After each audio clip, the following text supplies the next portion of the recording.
आज फैसला हो जाएगा कि अदालत कानून जो कि सब के लिए बराबर है, फैज़ हमीद और बाजवा को बुलाती है या नहीं, मुसद्दक अब्बासी को बुलाती है या नहीं, इन लोगों को आना चाहिए। जब ये इक़्तिदार में होते हैं तो ये गुरूर और तकब्बर के घोड़े पे सवार होते हैं। जब इक़्तिदार से नीचे उतरते हैं तो फिर इनके हाल जो हैं वो ये होते हैं कि अदालतों में इनके नाम आते हैं और ये छुपते फिरते हैं। इनको छुपना नहीं चाहिए, अदालत के सामने आना चाहिए। हर एक शहरी जिसके पास पाकिस्तान का शनाख्ती कार्ड है वो हुकूमत नहीं, ये किसकी हुकूमत है? दूसरा भी आप कह रहे थे कि बगावत का मुकदमा, जब पीटीआई की हुकूमत थी आप पे बगावत के मुकदमे हो रहे थे, अब आपकी हुकूमत है तो पीटीआई पे बगावत के मुकदमे हो रहे हैं। ये क्या सिस्टम है? सियासी इंतकाम है क्या? जी मैं तो किसी उस चीज़ पे बात नहीं करूँगा। हुकूमत का अपना तर्जमान होता है, उसकी एक मिनिस्ट्री होती है, उसका एक मिनिस्टर होता है। वो इन चीज़ों का जवाब दे कि हुकूमत किस पे बगावत कर रही है और किस पे नहीं कर रही। चूँकि मैं एक अपनी ज़ाती हैसियत से 28 मुकदमे भुगत रहा हूँ जो इमरान हुकूमत ने बनाए थे। उसमें कोई 4 बगावत के हैं, एक दहशतगर्दी का है, कोई कराची में, कोई मानसरा में, कोई फैसलाबाद में, मुख्तलिफ़ जगहों पे है।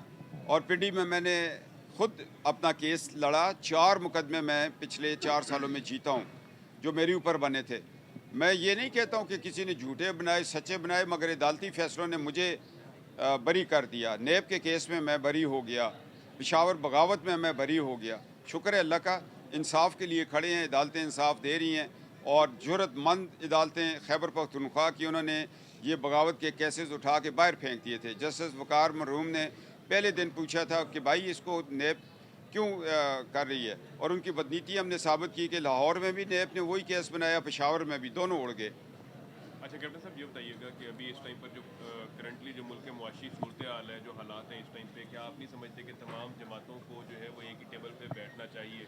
और अगर आपका भी ऐसा ही ख्याल है कि तमाम जमातों को एक ही टेबल पर बैठना चाहिए, तो क्या पाकिस्तान मुस्लिम लीग नून जो है वो दोबारा कभी खुद से इमरान खान से रब्ता करेगी कि आएँ और दोबारा से मिल के जो है वो इकट्ठे चलते हैं और मुल्क को इस बुरान से, मुआशी बुरान से निकालते हैं? देखें जी, आपको माजी में याद होगा कि परवेज़ मुशर्रफ ने जब आइन तोड़ा, 2 दफ़ा तोड़ा, और नवाज़ शरीफ साहब ने बेनज़ीर साहबा शहीद के साथ रब्ता किया। नवाबज़ादा नसरुल्लाह ख़ान जो इस पाकिस्तान के मौसन थे, सियासत में उनका नाम था, उन्होंने एक मिसाक जमहूरियत लिखा, उस पर अमल हुआ और मुशर्रफ की वर्दी भी उतर गई, मुशर्रफ इक़्तिदार से भी चला गया। और नवाज़ शरीफ साहब का बड़ा दिल है, वो बनी गाला बतौर वज़ीर-ए-आज़म चल के इस मुल्क की सलामती के लिए गए थे। जब मुल्क की सलामती हो वहाँ अना नहीं होती, अवाम की जहाँ बात हो वहाँ अना नहीं होती। और नवाज़ शरीफ साहब एक ज़ीरक सियासतदान हैं। अगर वो इस पाकिस्तान को बचाने के लिए 8 साल जलावतनी काटी, अभी काटी, ज़ेर उनको दे दी, उनको मारने पे चले गए थे। उसकी इंक्वायरियाँ कौन करेगा कि नेब की पास एक लीडर है, उसको ज़ेर दे देते हैं, फिर खुद ही कहते हैं किसी तरह खुदा का वास्ते इसको बाहर ले जाएं, हमारे ज़िम्मे ना पड़ जाए। तो वो मुल्क में आएंगे तो मुल्क का निज़ाम चलेगा, ऐसे नहीं चलेगा जिस तरह लोग सोच रहे हैं। और इमरान खान जेल भरो तहरीक का ऐलान किया है।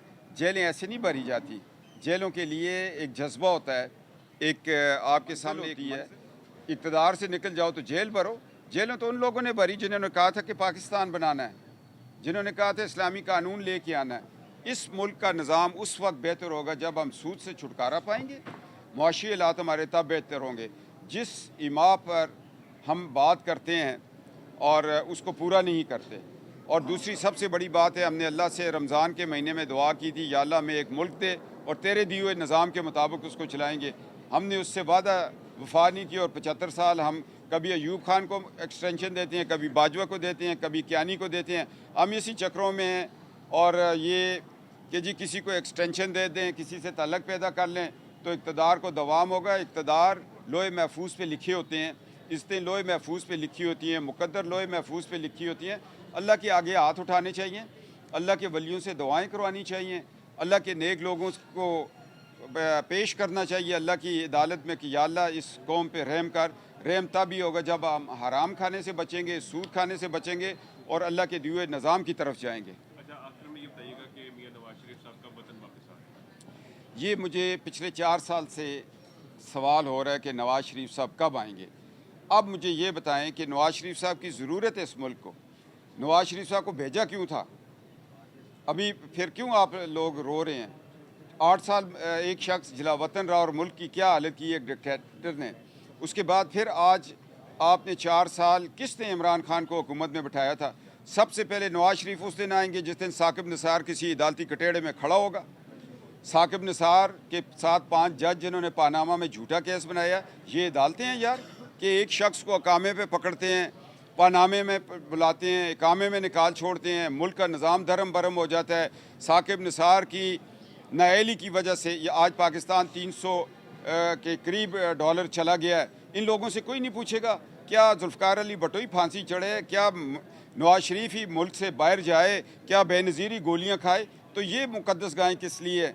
जिस दिन साकिब निसार को और उसके साथ बैठे हुए पानामा के जजों को अदालती कटेड़ों में खड़ा किया जाएगा, पार्लियामेंट में पेश किया जाएगा, उस दिन नवाज शरीफ का नज़रिया भी जीत जाएगा और नवाज शरीफ आ भी जाएगा।